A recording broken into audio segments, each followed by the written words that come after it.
রাজনীতির ঊর্ধ্বে গিয়ে আমরা খেলাধুলাকে প্রতিষ্ঠিত করতে চাই। খেলাধুলার সাথে কোনো রাজনীতিক কোনো কর্মকাণ্ডকে কখনোই জড়াবো না।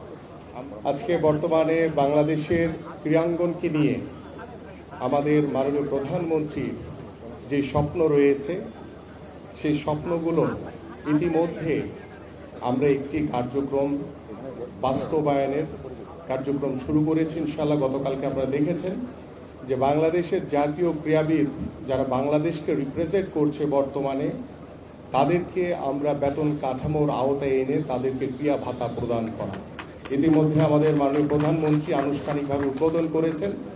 আমরা গতকালকে 129 জনকে দিয়েছি। আমরা এই কাঠামোটি হবে 500 জনে এবং আগামী 7 দিনের ভিতরেই আমরা অন্যান্য সকল ইভেন্টে যারা জাতীয় খেলোয়াড় রয়েছেন তাদেরকে এই বেতন কাঠামোর আওতায় এনে তাদেরকেও ক্রিয়া ভাতা প্রদান করা শুরু করব ইনশাল্লাহ আমরা খুব তাড়াতাড়ি। পাশাপাশি আপনারা সকলেই জানেন আজকে এখানে আমাদের মাননীয় মহাসচিব বলছিলেন যে সব পলিটিক্যাল লোকজন এখানে আমরা বসে আছি।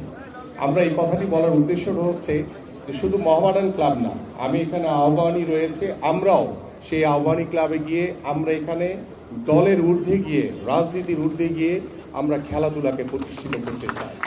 আমরা চাই সেই আহ্বানী ক্লাবকে, সেই আহ্বানী ক্লাব যাতে আবার স্বরূপে ফিরে আসে। আমরা চাই অন্যান্য ক্লাবগুলো রয়েছে তারা যাতে স্বরূপে ফিরে আসে।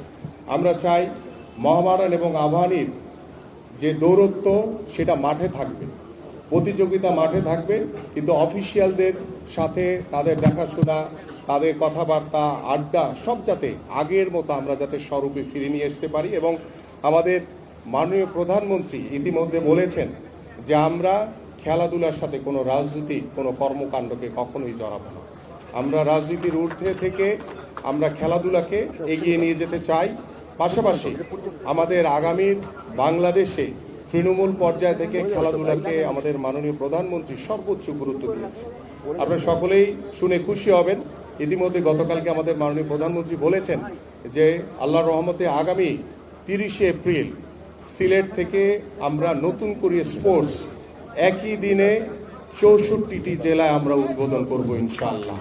এবং এইভাবেই আমরা তৃণমূল পর্যায়ে আমরা একটি সুস্থ জাতি গড়ে তোলার জন্য, একটি মাদক মুক্ত সমাজ গড়ে তোলার জন্য আমরা খেলাধুলাকে সর্বাধিকভাবে অগ্রাধিকার দিয়ে আমরা আমাদের আগামীর প্রজন্মকে এগিয়ে নিয়ে যেতে চাই। আমরা চাই যে আমাদের পারিবারিক ব্যবস্থাপনা, আমাদের সামাজিক ব্যবস্থাপনা এবং সর্বোপরি রাষ্ট্রীয় ব্যবস্থাপনায় ক্রীড়াঙ্গন হবে একটি অন্যতম মাধ্যম, যে মাধ্যমে আমরা আমাদের এই সমাজ ব্যবস্থায় গুণগত পরিবর্তন আনতে পারবো বলে ইনশাআল্লাহ আমরা বিশ্বাস করি।